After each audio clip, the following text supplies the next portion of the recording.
মাঝে মাঝে আমার এরকম একটা পরিস্থিতি আসে যে আমি নিজের কাজটা কিছুতেই ঠিক মতন করে উঠতে পারি না। ঠিক মতন ভিডিও না দিলে কি আর আমার কিছু হবে? মনে হয় আমার আর কিছুই হবে না।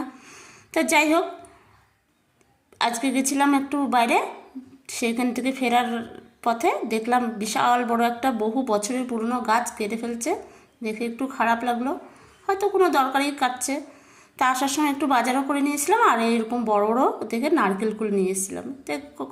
দুটো কুল খেয়ে নিলাম, খেয়ে নিয়ে তারপরে একটু রান্না বসিয়ে দিলাম।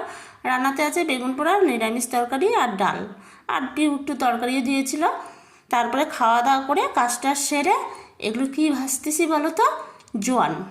জোয়ানটা ভালো করে একটু ভেজে নেব, নিয়ে তার মধ্যে ওর মধ্যে বিট লবণ দিয়ে ভালো করে গুঁড়ো করে দিলাম।